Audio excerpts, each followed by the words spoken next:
están? Estamos de nuevo en una nueva entrevista de este país y México en el mundo. Y el día de hoy tenemos un invitado de lujo, el embajador Julián Ventura. Muchísimas gracias antes que nada por estar con nosotros. Julieta García también, Hola. Directora de país. Julián es miembro del Servicio Exterior Mexicano desde 1990 y asciende al rango de embajador en 2006. Y realmente es una de las personas que conoce mejor que nadie la política exterior de México y el manejo de la Cancillería. Ha tenido múltiples puestos, primero en México y después también en el exterior, y conoce todas las regiones del mundo. Su última asignación fue ser el subsecretario del ramo de Cancillería, que se terminó esta asignación a principios de este año. Pero bueno, Julián ha estado como embajador en Gran Bretaña, en China, ha sido el Sherpa del Grupo de los 20, el famoso G20, director del Instituto Matías Romero, como jefe de Cancillería en la Embajada de México en Estados Unidos. En fin, su trayectoria es amplísima y podríamos quedarnos platicando de las diferentes regiones del mundo porque ha trabajado temas de África, temas de Asia, temas de América del Norte, de América Latina, en Cuba también estuvo. En fin, una multiplicidad de lugares que el día de hoy nos va a platicar lo que está sucediendo en Afganistán. Esta salida de Estados Unidos de Afganistán, ¿qué significó? ¿Qué significa? ¿Hacia dónde van? En fin, es de suma importancia, no nada más por el momento del corto plazo, en agosto la salida de Estados Unidos, sino por lo que viene hacia adelante. Y me gustaría comenzar, Julián, dándote una pequeña reflexión y una pregunta. En diferentes medios, tanto escritos como digitales, virtuales, se ha hablado mucho, los sucesos en Afganistán están propiciando una influencia muchísimo mayor de China en Asia Central. Entonces, yo quisiera preguntarte tú cómo lo ves. ¿Cuál es el interés de China? ¿Ampliar simplemente su influencia o detener lo que podría ser el impacto de los acontecimientos de Afganistán? Bueno, pues muchas gracias, Susana, Julieta, primero por la invitación y muchas felicidades por lo que se está haciendo en esta nueva etapa, este país que ha pues ubicado el foco y el seguimiento de los temas internacionales, tanto texto en este tipo de programas, pues de manera muy recurrente, y creo que eso es algo bueno para el país, es algo bueno para la revista y pues me da mucho gusto formar parte de ese ejercicio. El tiempo pasa muy rápido, a mes y medio de la caída de Kabul y a un mes de que pues Estados Unidos concluyera el operativo de evacuación de más de 125,000 personas a través pues del aeropuerto de la capital de ese país. Han habido muchas cosas en el plano político interno, en la situación humanitaria, en el entorno regional e internacional, y pues lo que tú preguntas sobre China y las implicaciones para China forma parte de este pues ajuste que yo creo que va a ser muy gradual que se está dando en la región. China tiene intereses muy concretos, están vinculados fundamentalmente con la seguridad, tiene una frontera terrestre muy pequeña, menos de 80 kilómetros, pero una gran preocupación porque Afganistán no vuelva. Se ha escrito mucho sobre cuáles son los intereses económicos de China, la inversión que ha hecho en infraestructura, la iniciativa de la Ruta de la Seda, en fin. Pero ahora la preocupación modular tiene que ver con garantizar condiciones de estabilidad en esa región. Y es algo que une a países muy disímbolos, a los vecinos regionales, a Pakistán, a Irán, a las exrepúblicas soviéticas, famosos TANES, que colindan con país y donde pues también veremos una mayor proyección en la zona de seguridad rusa. Y a nivel extrarregional, pues también qué va a pasar con la Unión Europea, con la coalición occidental que ya se retira militarmente del país. Entonces estamos todavía en un proceso donde hay una comunidad de intereses básicos y donde no vamos a ver en el corto plazo cómo van a decantarse los diferentes niveles de influencia o ventajas competitivas entre las diversas potencias. Sí, China, pues en esta coyuntura en la que se han acentuado ciertas fricciones con Estados Unidos, sobre todo acentuadas evidentemente durante la administración del presidente Trump, pero que han tenido cierta continuidad con Biden, pues encaja muy bien este retiro estadounidense en la narrativa china en el sentido de que la intervención extranjera pues no rinde resultados positivos a largo plazo, la intervención militar, sobre todo un mensaje de que de alguna forma Estados Unidos está en declive en el escenario internacional. Entonces sí vemos un ajuste en el discurso a nivel retórico, pero donde en la siguiente, muy por debajo de la superficie, pues hay una convergencia muy importante que une a todos estos países. Tuvimos el arranque de la sesión anual de la Asamblea General de Naciones Unidas. Habló, por supuesto, el presidente Biden con un mensaje alusivo tanto al retiro de Afganistán como a la relación con China, pero también habló Xi Jinping, y Xi Jinping aprovechó para insistir en esta línea que la vía para tener incidencia en el mundo tiene que estar enfocada en el respeto a los asuntos internos de otros países, en la cooperación internacional, en un rechazo a las intervenciones, en un llamado a una interacción con los nuevos líderes en Kabul, aunque no signifique, todavía no estamos en esa etapa en la que se hayan decantado posiciones específicas sobre el reconocimiento internacional del Talibán. El Comité de Credenciales de la Asamblea General, ustedes habrán visto, no permitió que un representante del liderazgo talibán participara en el debate general. Entonces, esto se ilustra cómo todavía estamos en una situación muy fluida, donde ciertamente China va a tener un papel pues más protagónico, sigue teniendo evidentemente su embajada en Kabul, canales de comunicación abiertos con el Talibán, como lo tienen países como Rusia, Pakistán e Irán, y pues eso va a ser una correa de transmisión importante en las próximas semanas y meses en que veamos cómo va consolidando su liderazgo y el control del territorio el nuevo gobierno interino que se anunció recientemente y que está integrado por líderes históricos del Talibán, una línea dura que se consolida, un compás de espera en el que todavía no se definen asuntos muy importantes. Es que la salida tan mal preparada de Afganistán, del ejército de Estados Unidos, le va a dar al Partido Republicano como muchas más herramientas, más municiones para seguir atacando a Biden, que es lo que han hecho ahora. ¿Cuánto tiempo va a durar? ¿Va a influir esto en las próximas elecciones? ¿Va a ser la puerta que abra el regreso de Trump y sus amistades?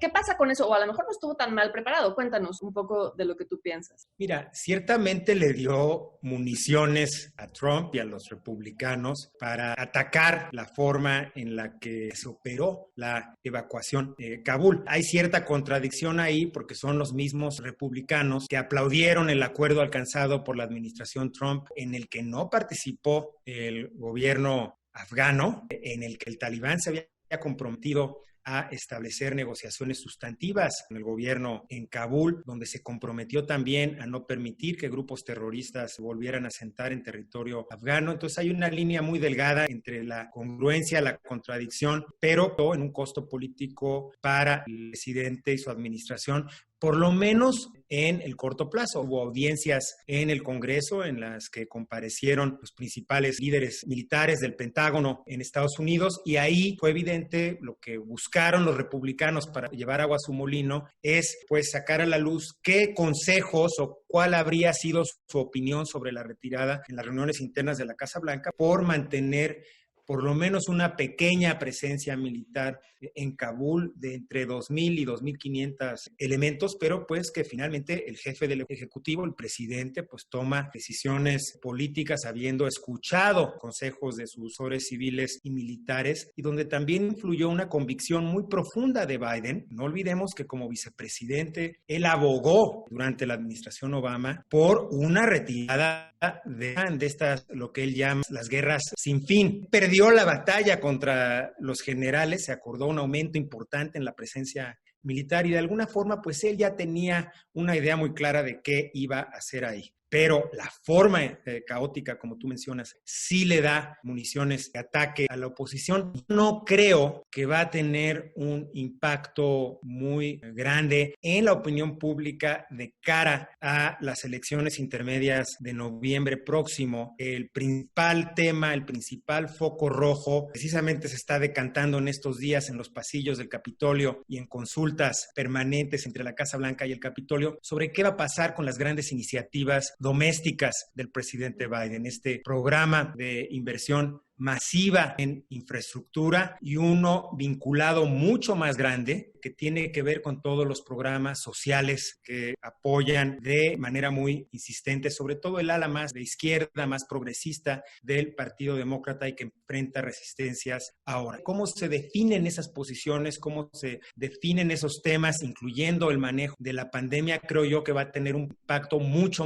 más grande en el calendario electoral de aquí a noviembre próximo. ¿Cuáles serían los países que están más preocupados, más inquietos por la posible salida de muchos afganos en busca de refugio? Porque algunos se quedarán posiblemente en Pakistán, pero bueno, otros querrán irse hacia Europa. ¿Qué países son los que pueden estar más preocupados por esta situación de la búsqueda de refugio? Yo diría que hay círculos concéntricos de preocupación. Hay una preocupación inminente, real, de los vecinos geográficos inmediatos de Afganistán. Es importante tener presente, por ejemplo, que entre la caída de Kabul y la conclusión de la evacuación de nacionales y extranjeros en el aeropuerto, la población de desplazados internos en Afganistán había aumentado de 200,000 hacia enero-febrero de este año a 500,000. Ahora se ubica aproximadamente 675,000 desplazados internos en Afganistán. El 60% como mínimo son mujeres y niños en situación de extrema vulnerabilidad. Pakistán e Irán, que ya tienen poblaciones importantes de refugiados y de indocumentados en sus territorios a partir de la primera o del arranque de esta intervención occidental en 2001, no han abierto sus fronteras. Hay una gran presión fronteriza en estos momentos. Leía yo que Irán tiene aproximadamente una población de 1 millón de refugiados en su territorio, afganos, y una población de 2 millones de afganos documentados en Irán. Los números son un poquito más elevados en Pakistán. Hay gestiones del secretario general y de diversos actores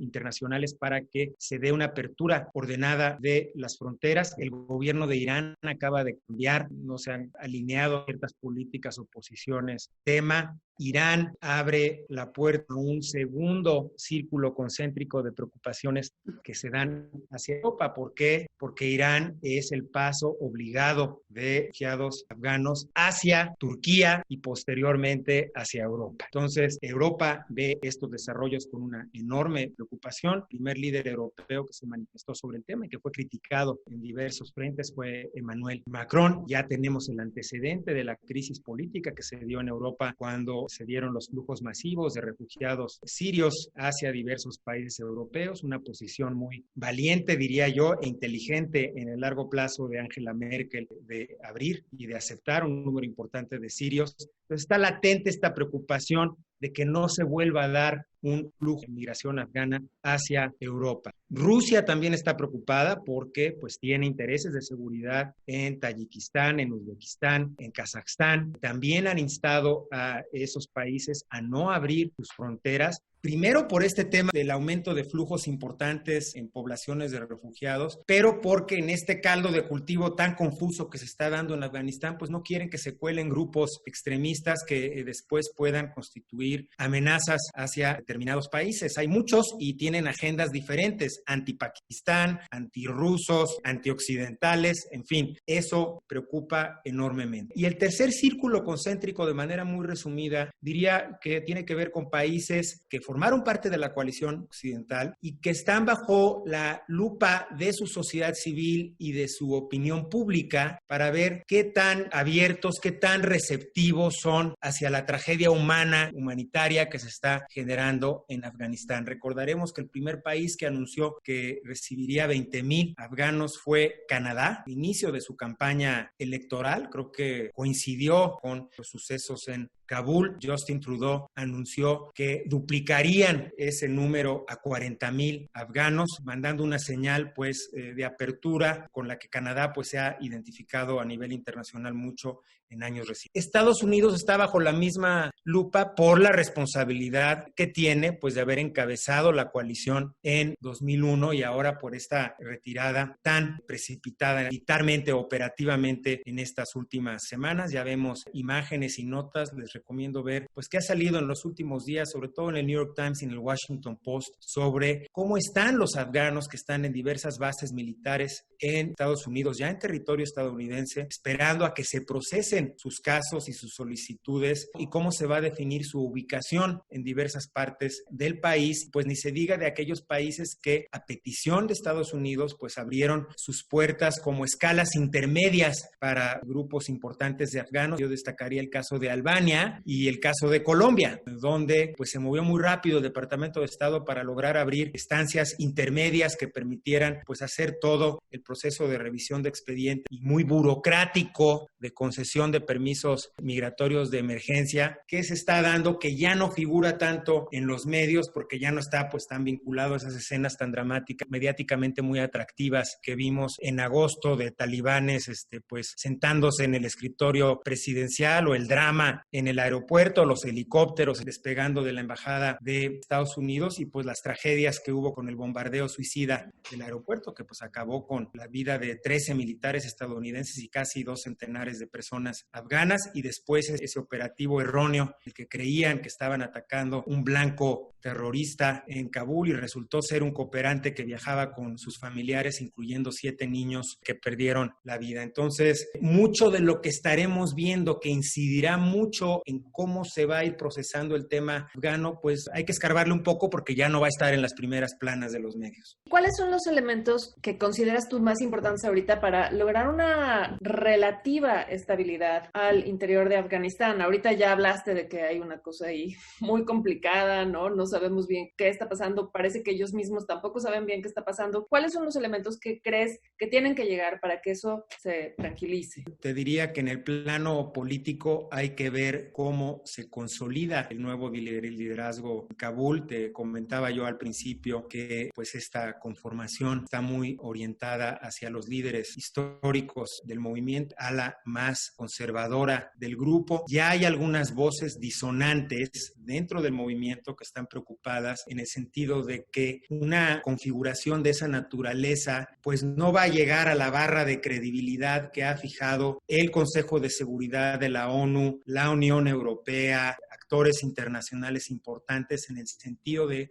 que esperan que el gobierno sea incluyente. Ya vimos que no, a pesar de que al principio estuvieron involucrados algunos exlíderes civiles afganos que no quedaron en esta conformación final. Hay que ver cómo en la medida en que ese déficit de credibilidad se vaya aclarando, pues se pueden empezar a destrabar de manera gradual algunos de los recursos que están congelados, en los cuales depende la funcionalidad más elemental de ese gobierno. Ya antes de la caída del país, el presupuesto afgano, del gubernamental afgano, dependía casi en un 75% de fondos externos, una inversión de aproximadamente 8,000 millones de dólares anuales, que representan pues entre 40 y 45% del PIB de Afganistán. Las reservas internacionales, 9,000 millones y medio de dólares, siguen congeladas.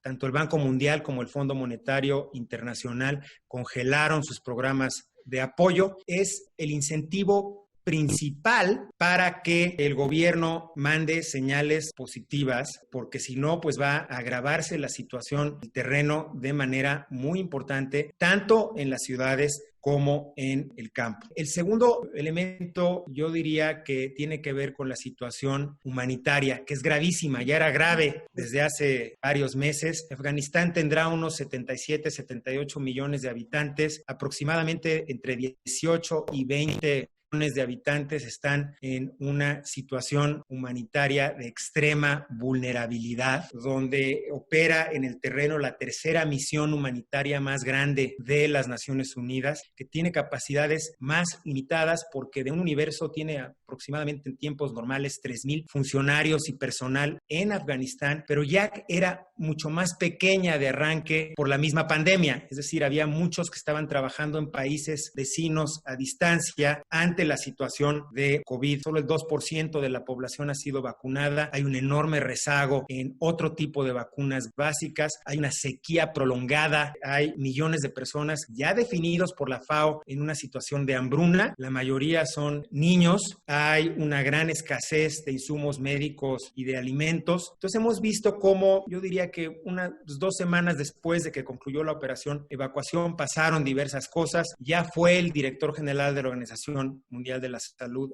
ya fue director del Programa Mundial de Alimentos, ya se destrabaron los primeros vuelos facilitados por Aviación Civil Pakistaní, por cierto, desde Dubái y desde Doha, con insumos médicos y humanitarios. Había 500,000 toneladas de insumos que estaban atorados en esos países. Entonces ya empieza a haber un flujo de medicinas, de material quirúrgico, de paquetes básicos, nutrición para poblaciones vulnerables, y eso pues tiene que aumentar. El secretario general de la ONU presidió una de alto nivel en Ginebra de donantes, un llamado por, si no me equivoco, pues más de $500 millones de financiamiento urgente. Solo aproximadamente el 15 o el 20% ha sido promesas de contribuciones, han sido cumplidas. Algunos países, Estados Unidos anunció un paquete de asistencia importante que será canalizado a través de organizaciones de la sociedad civil. China hizo lo propio, la Unión Europea también, pero pues tenemos que ver cómo fluye toda esa asistencia en un entorno en el que el gobierno, al no estar reconocido, pues no juega una parte, no hay una interlocución multilateral eficaz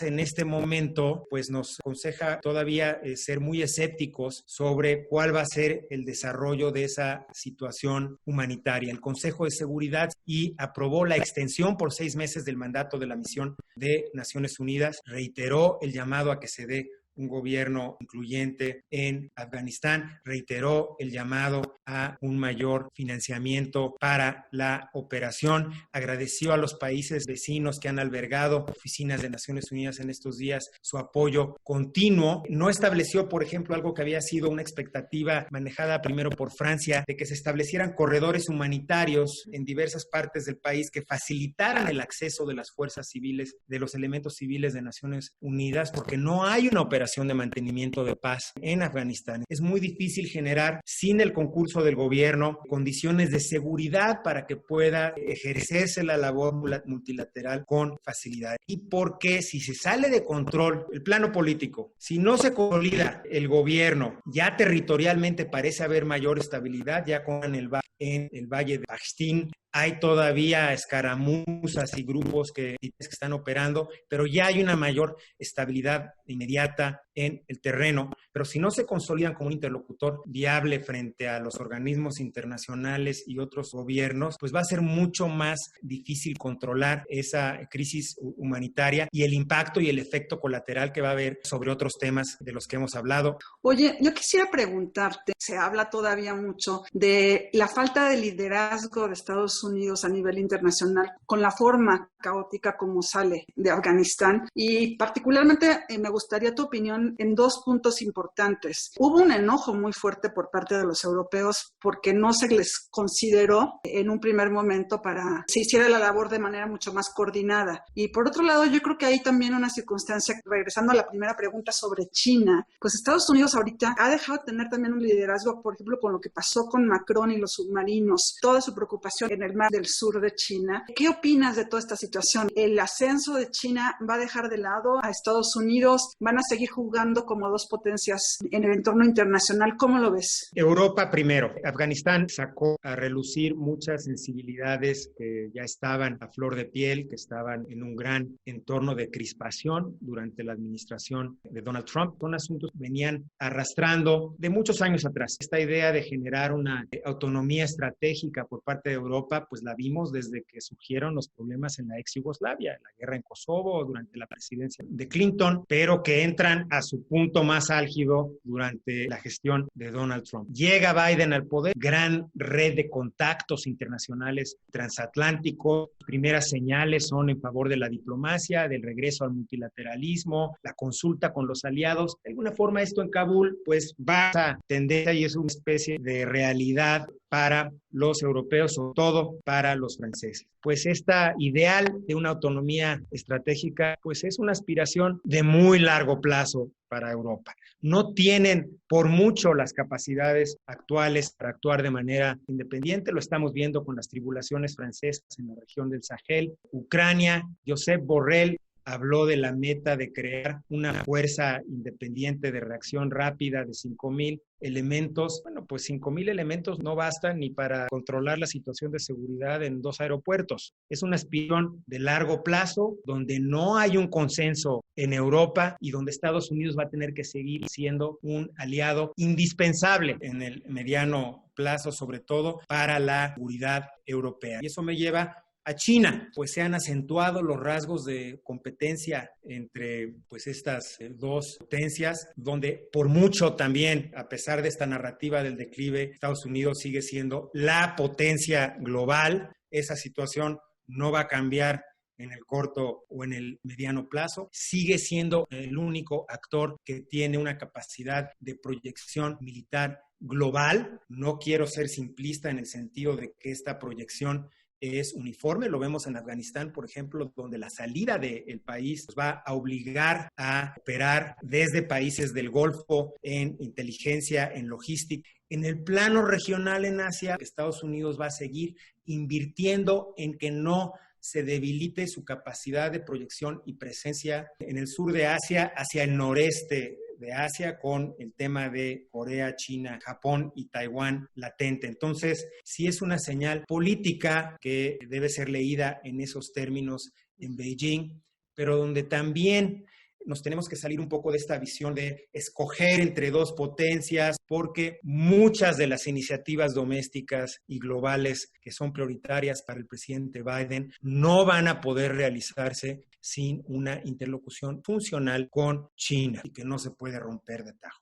México recibió ya algunos cientos de afganos a partir de lo que sucedió, y eso ha sido como más o menos polémico porque a la vez hay una política de rechazo de ciertos migrantes. ¿Cuál es el papel que juegan países como México, por ejemplo? O sea, ¿qué significa que reciban a estas personas que los recibieron por razones humanitarias? México es un actor global que tiene una capacidad de actuar en múltiples pistas al mismo tiempo. Aunque haya, pues digamos, limitaciones en cuanto a nuestra presencia global en diversas regiones del mundo. Visto desde la perspectiva de nuestra visión multilateral, de nuestra proyección en esa región, yo creo que las acciones que se dieron para facilitar la salida y luego el ingreso de afganos a México tiene un tremendo valor en esa región. Es decir, México se inserta de manera visible en un tema que está en el radar en la agenda regional, donde tenemos relaciones políticas sólidas, sobre todo en los organismos muy incipientes o muy escasas en el plano económico, donde a veces vivimos de las glorias de nuestras posiciones pasadas en materia de descolonización o de solidaridad internacional, pero aquí hubo una expresión concreta de un gesto humanitario solidario de aprovechamiento de una ventana de oportunidad para mandar una señal positiva que concuerda con la actitud de apertura que México ha asumido tradicionalmente. Nunca va a haber, digamos, una alineación positiva en el mismo sentido, pero yo creo que hay que ser capaces de sustraerse un poco de la inmediatez